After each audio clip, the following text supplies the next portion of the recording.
Muy buenas tardes, bienvenidos a carabotanradio.com, a su programa Al Grano.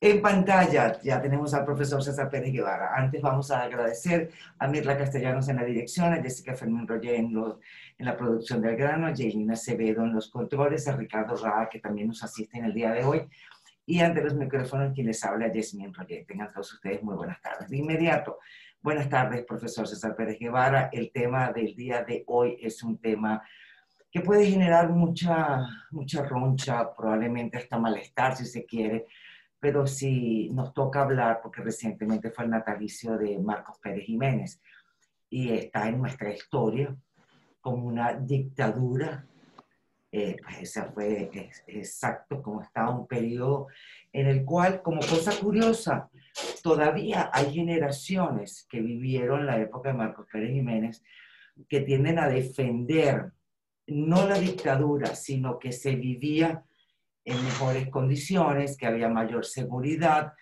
e inclusive que muchísimas de las obras y de la infraestructura que tenemos hoy en día y de la cual disfrutamos fue hecha bajo la dictadura de Marcos Pérez Jiménez. Adelante.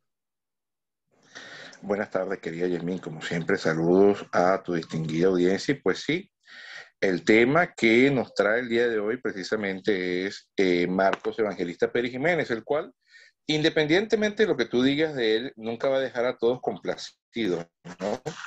Porque Pérez Jiménez precisamente suscita una animosidad negativa en su contra o una suerte de benevolencia, incluso de deicida, ¿no?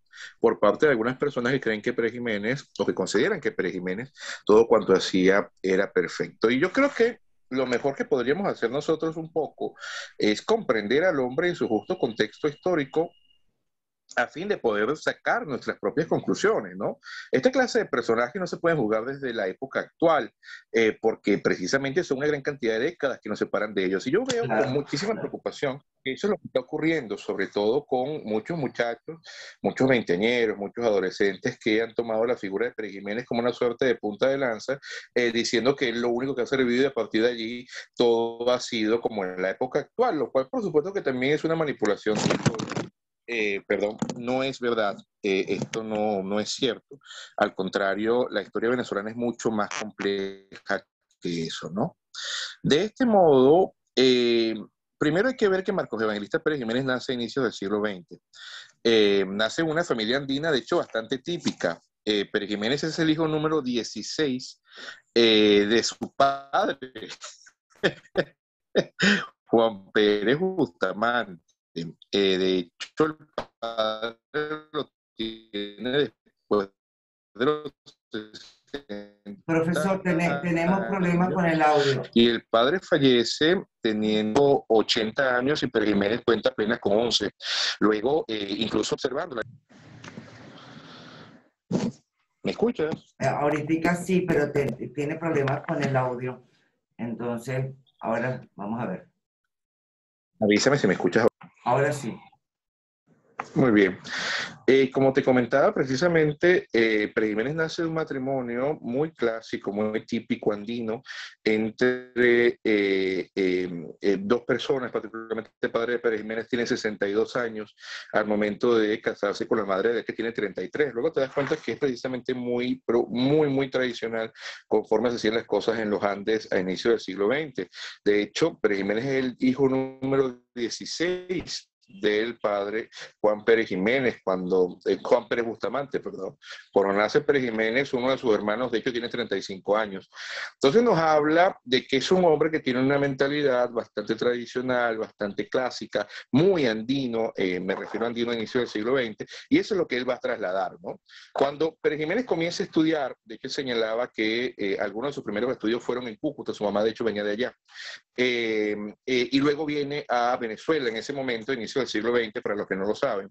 Venezuela ni siquiera estaba comunicada territorialmente. Para uno poder llegar por lo menos desde los Andes a Caracas a inicio del siglo XX, lo más fácil era agarrar desde los Andes hasta Maracaibo, de Maracaibo agarrar un ferry que te llevara a Curazao y de Curazao llegar a La Guaira, porque Wow, no había manera. qué triángulo, el triángulo de las Bermudas, definitivamente. Lo sabe, incluso pues, entonces para venir desde los Andes a Caracas a inicio del siglo XX tienes que ir a otro país. ¿Sabes? Era una cuestión bastante alocada, ¿no? Luego, para las Totalmente. personas que vivían en los Andes, era mucho más sencillo ir hasta lo que era Cúcuta, era mucho más sencillo, por eso es que hay tanta, eh, tanta familiaridad entre los cucuteños y los andinos durante esta época, por supuesto. Luego de que Gómez construye la carretera transandina, se acaban esta clase de problemas, ¿no? Pero volviendo a Pérez Jiménez, de su pensamiento con lo que viene a ser su propio origen, ¿no? Por tanto, cuando él decide elegir la carrera de las armas, él ya es bastante cuadrado en cuanto a temperamento, es una persona de mucho punto de honor, tiene una axiología bastante importante y tiene un pensamiento tradicionalista andino. Sí nos llama mucho la atención de los primeros años de Marcos Evangelista Pérez Jiménez es que mientras él va estudiando ya lo que es la carrera de las armas, Pérez Jiménez saca muy buenas notas. Hay quien ha dicho, de hecho, que Pérez Jiménez era ingeniero. Esto es falso. Pérez Jiménez mismo reconoció en una entrevista que él alguna vez había tomado unas escasas semanas de un curso por correspondencia de ingeniería, pero que no se había graduado de ingeniero o cosas parecidas. Luego es una manipulación de la historia de colocar a Pérez Jiménez como una suerte de polímata. No, yo creo Okay. que hay que justamente entenderle que Pérez Jiménez era militar, estudió el arte militar y lo estudió muy bien, ¿no? Sobre todo para ellos que le admiran tanto, no se puede negar que Pérez Jiménez sacó las mejores calificaciones de la historia de la Academia Militar. Era un hombre extremadamente brillante, al menos en cuanto a la ciencia militar, y esto hay que entenderlo, ¿no? Eso por lo menos hay que dejarlo muy, muy claro. Creo que me quieres hacer una pregunta. Sí, son dos épocas totalmente diferentes, las de Marcos Pérez Jiménez versus la época actual, ya sea en Venezuela, en Cuba o en Nicaragua, por de mencionar tres países que tienen algunas similitudes. Ahora bien, vamos a revisar las diferencias. ¿Por qué le hago esta pregunta? Porque muchísima gente tiende a pensar que lo que nosotros estamos viviendo, sin ánimos de herir susceptibilidades, no se puede calificar o clasificar como se clasificó a Marcos Pérez Jiménez y su dictadura. Que no, que las pinceladas son distintas, que esto como que no encaja dentro de la palabra dictadura, pero tampoco encaja dentro de la palabra democracia, pero tampoco encaja dentro del autoritarismo, que esto es una cosa absolutamente anormal, lo que nos arropa en términos políticos a los venezolanos. ¿Qué opina usted? Mira, primero, en cuanto al aspecto de Pérez Jiménez, yo creo que es indudable poder señalar que Pérez Jiménez, en los dos momentos en los cuales se le irrumpe en la vida venezolana a través de la fuerza, lo hace precisamente con características punitivas, ¿no?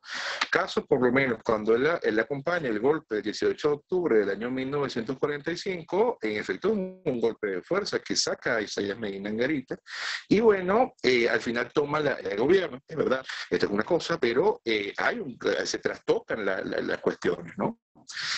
Luego vienes con la fuerza. Después, cuando precisamente Pérez Jiménez, también el principal cabecilla, al momento de darle el golpe de Estado, Rómulo Gallegos, el 24 de noviembre del año 1948, Pérez Jiménez va a establecer un sistema también de fuerza, pero esta vez sí va a tomar él parte en triunvirato, que va a tener primero a Carlos Delgado Chalbot como su principal líder hasta que Carlos Delgado Chalbot es asesinado en extrañas circunstancias en el año 1950 y Pérez Jiménez tendrá entonces el poder. Luego Pérez Jiménez va a realizar un fraude electoral, desde cual se habla, pero claramente es un fraude, a la Asamblea Nacional Constituyente y Pérez Jiménez entonces va a establecerse, va a ser elegido por esta suerte de superpoder plenipotenciario para que sea presidente de la República y al final, en el año 57, Pérez Jiménez va a realizar otro fraude electoral, en lugar de hacer elecciones, como lo decía su propia constitución, Pérez Jiménez lo que hace es hacer una suerte de plebiscito que le preguntaba a las personas si querían que él siguiera mandando o no, es decir, sin ninguna clase de contendiente político.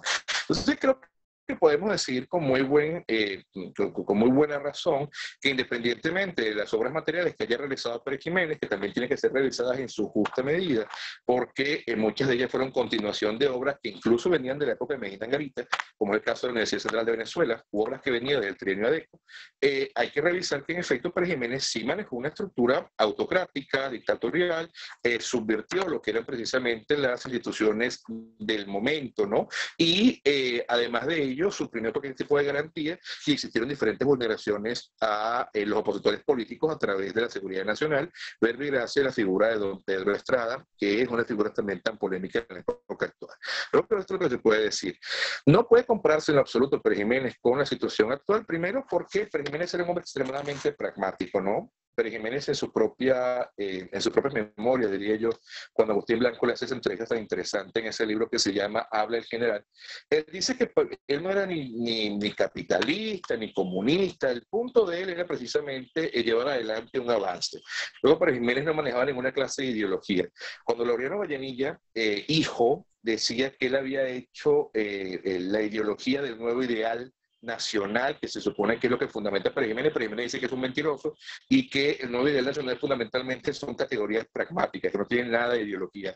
Al contrario, lo que se ha establecido en los últimos 20 años, en Venezuela en particular, tiene todos los tintes de ideología que precisamente en un primer momento era muy ligada hacia lo que era el marxismo-leninismo mucho más cercano a Cuba, y en los últimos años lo hemos estado viendo mucho más ligado a China.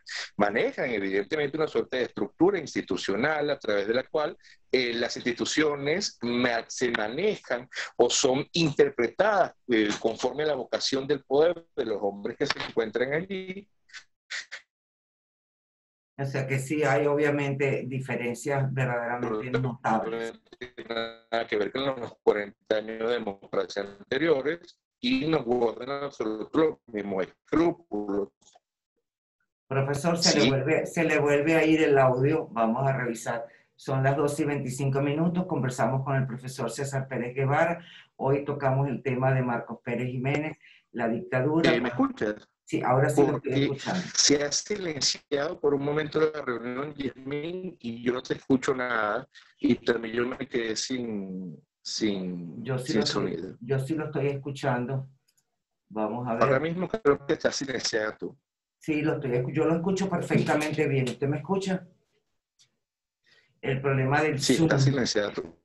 Bueno, el problema del Zoom es de verdad que para qué. Yo te escucho. ¿Ahora sí me escuchan? Te escucho con claridad. Ok, entonces, continuamos. Son las 12:26. Conversamos con el profesor César Pérez Guevara. El tema del día de hoy, Marcos Pérez Jiménez, una dictadura. Y pues usted acaba de aclarar pues, las diferencias entre la dictadura de Marcos Pérez Jiménez y lo que se vive en Venezuela en la actualidad. Pero entonces podemos decir que aquí en la actualidad sí responde el país a una ideología. Sí, claro. Recuerda que, y nunca lo han negado los personeros del poder, siempre han respondido a una ideología que ellos consideran que está por encima, incluso lo establecido en el texto constitucional. De hecho, lo que desprende del texto constitucional es exclusivamente lo que ellos presumen que puede beneficiarles. Y eso de ninguna manera es una democracia del estilo clásico. Okay, regresemos a Marcos. No tiene en lo absoluto nada que ver con el...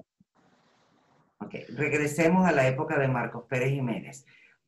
Comienza a gobernar en qué año, finaliza en qué año, y obviamente que le deja al país, las dictaduras pueden dejar un legado al país independientemente de la parte tenebrosa, escabrosa que significa una dictadura. Mira, pues sí, pero Jiménez es muy interesante, porque como te digo, primero, es un hombre que militares, las artes militares al menos lo es. Tenemos problemas con el audio, profesor. Ajá, ¿me escuchas? Ahora sí. Ok, Pérez Jiménez es brillante desde las artes militares y además de esto tiene muchísimo ascendente, por tanto, al ser profesor de la Academia Militar, entre sus alumnos. Entonces, bueno, sabemos que Pérez Jiménez precisamente va a ser la persona que va a llevar adelante en primera cabeza el golpe que se da aquí el 18 de octubre del año 1945 en contra de Isaías Medina Angarita. Allí Pérez Jiménez no manda. Pérez Jiménez participa en el golpe de Estado, pero va a ser Carlos Delgado Chalbot el que va a tener contacto con los ADECOS, lo que se va a llamar el trienio ADECO, ¿no? Luego Pérez Jiménez junto con Delgado Chalbot y con otro grupo de militares del golpe de Estado del 24 de noviembre del año 1948. Pero ahora sí tiene una vocación de poder que siempre había mantenido, pero que no había podido llevar a cabo, y ahora quiere gobernar junto con Delgado Chalbot. Tienen mucha diferencia de pareceres. Eso es lo que hace o lo que ha hecho que parte de la intelectualidad venezolana que se ha dedicado a escribir historia llama la primera etapa que viene de los gobiernos militares a partir del año 1948, la dicta blanda, que es esa comandada por Carlos Delgado Chalbot, en la cual por supuesto también hay un esquema totalitario, pero no se llega a los niveles que podríamos hablar incluso de abuso que se llega ya en la época en lo que llaman la dictadura, que es a partir de que Pérez Jiménez, ante la muerte de Delgado Chalbot en el año 1950, toma el poder, ¿no? O sea, ya él toma el poder en el año 1950 ante la muerte de Delgado Chalbot de manera absoluta, a pesar de que intenta disfrazarlo, sobre todo añadiendo el triunvirato a Germán Suárez Flamerich, pero en el año 1952 ya Pérez Jiménez, sin ningún ambaje, llama a una Asamblea Nacional Constituyente a fin de que se haga una nueva constitución, se elijan nuevas autoridades, etc. Pérez Jiménez pierde las elecciones. Y han llamado a unas personas que forman parte de la sociedad civil para que sean ellos quienes garanticen los resultados legítimos. Pero Jiménez, a un punto cuando aquí está totalizando y que no va a ganar, más bien va a perder, ordena que se acabe la totalización y bueno, al día siguiente lo colocan al ganador. Lo colocan ganador, me refiero a sus miembros de la Asamblea Nacional Constituyente, ¿no? Y son estos los que votan en el Estado, los que terminan eligiéndolo a él posteriormente para el periodo constitucional del año 1952 al año 58. Luego, en el año 57, Pérez Jiménez, como te señalo, correspondía, según la Constitución, también realizar unas elecciones. Pero Pérez Jiménez, en lugar de hacer elecciones, lo que hace es un plebiscito. Es decir, le dice a la gente, pues mira, ¿usted quiere que yo siga mandando sí o no? La gente ya se lo toma como una tomadura de pelo y obviamente él gana. Entonces, una cosa muy interesante que hay que comentar al respecto es que Pérez Jiménez, cuando gobernaba, no era popular. No era popular al punto que tenía que robarse las elecciones o hacer esta clase de cosas que hacía, independientemente de lo bueno o malo que haya sido su gestión, ¿no? Pero luego de que Pérez Jiménez sale del poder, sí comienza realmente, lo que yo diría incluso una campaña a favor de su figura. Pérez Jiménez fue un dictador desarrollista, mira, pues sobre todo en Caracas, construyó grandes obras y le dio continuidad a una gran cantidad de obras. Pero no mentimos cuando señalamos que precisamente en el interior del país Pérez Jiménez no tuvo la misma profusión en cuanto a construcción de obras que en Caracas. Del mismo modo, si uno revisa lo que es el precio económico, lo que es la economía, sobre todo hay un bulo muy popular por allí que dice que Pérez Jiménez hizo que el bolívar valiera más que el dólar. Esto también es mentira.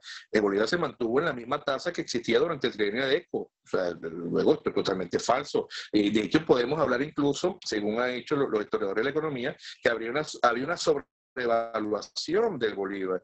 Y Pérez Jiménez fundamentalmente es un dictador que se encarga de realizar mucho gasto público, de endeudar a través de estas grandes obras, y además es un dictador que entrega más concesiones petroleras a precios realmente favorables a las empresas explotadoras. Entonces, claro, Pérez Jiménez es un tipo realmente complejo. Luego, también es una verdad palmaria, independientemente de que a la gente le guste o no, pero Pérez Jiménez gobierna propiamente ya desde el año 52 hasta el año 58.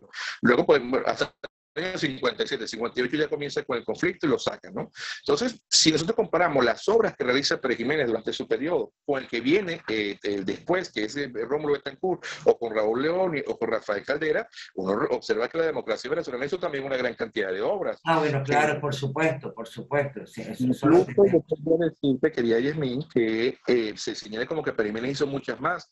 No, Pérez Jiménez hizo obras faraónicas, obras muy notables, obras muy famosas, pero Pérez Jiménez en cuanto a educación, en cuanto a sanidad, hizo prácticamente nada. mientras que la democracia se encargó de eso, sobre todo en los primeros periodos.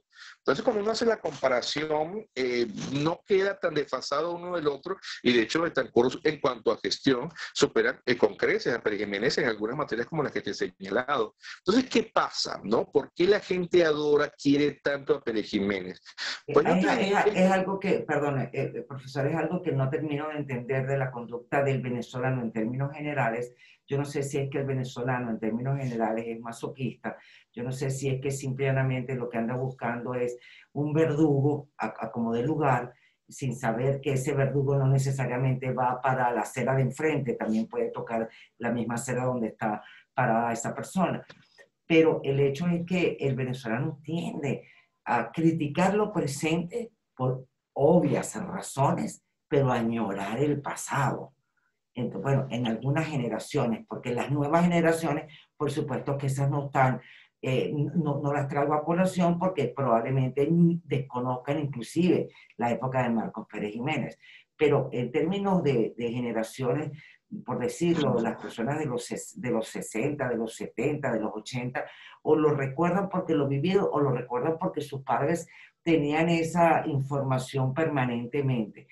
Entonces, y la gente trata de, yo no sé si es que hay algunas personas todavía que respiran por la herida, pero esa campaña hacia Marcos Pérez Jiménez todavía se encuentra allí, ¿no? O sea, como si fuese algo que debiésemos recordar y aplaudir. Yo creo que es todo lo contrario.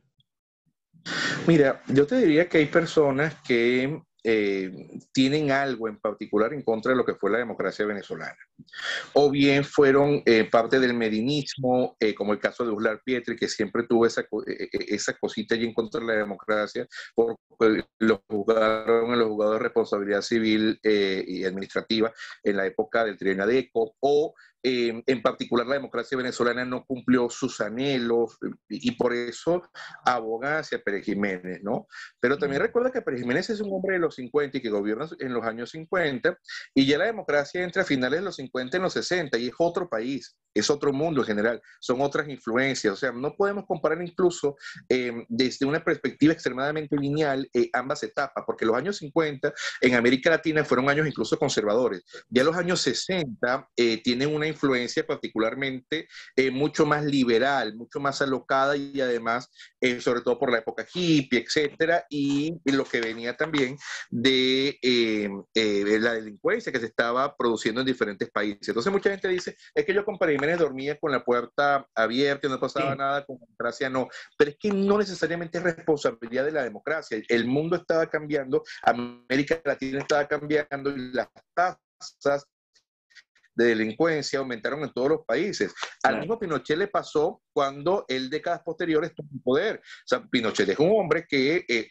puede parecerse mucho a Pérez Jiménez en algunas cosas y de todas maneras tiene delincuencia. De todas maneras también tiene tasas o cifras que uno podría decir, ya va, pero este hombre no es un dictador. Pero es que ya va, es el país también con el que se sirve en cuanto a por qué el venezolano llama tanto a Pérez Jiménez o habla mucho de Pérez Jiménez, hay mucho desconocimiento. Hay mucho desconocimiento y actualmente hay mucha leyenda allí en contra de la democracia. La democracia venezolana no supo venderse, no supo hablar bien de las cosas que hacía, y entonces se ha creado una notoria confusión en la mayoría de los venezolanos de pensar que todo lo que está bien hecho en este país ha sido por Pérez Jiménez, y es mentira. La gran mayoría de las obras que permanecen hoy en día en el país y que han soportado 20 años de no ser tratadas con cuidado son obras de la democracia. O sea, vaya usted desde el GUR y vaya usted por las diferentes carreteras en general son obras de la democracia venezolana.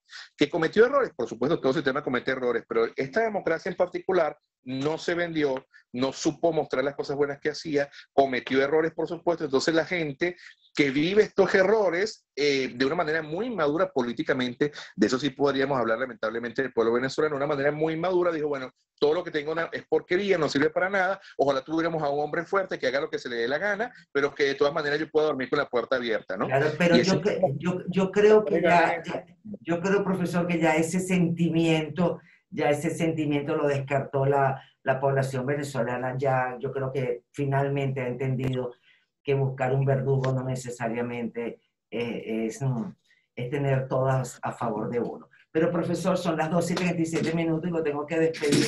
El próximo lunes espero que pueda estar aquí en persona para hacer el programa completo porque es mucho más sabroso y el Zoom siempre nos juega unas malas pasadas. Así que lo espero el próximo lunes. Profesor, ¿me escucha? Me toca despedirlo, ¿me escucha? Haré todo lo posible. Ok, perfecto. Un abrazo, querida Jamie. Un abrazo, profesor. Sí, te escucho. Sí, sí, perfecto. Sí. Perfecto, profesor. Muchísimas gracias por estar hoy con nosotros y ojalá pueda el lunes que viene presencial en físico estar aquí con nosotros. Bien, 12:38 y finalizamos nuestra conversación del día de hoy en compañía del profesor César Pérez Guevara. Ya llegó nuestro siguiente invitado, un poquito tarde, pues vamos a conversar con el analista político Tomás Socias López. Vamos con un compromiso de caraotarradio.com y ya regresamos.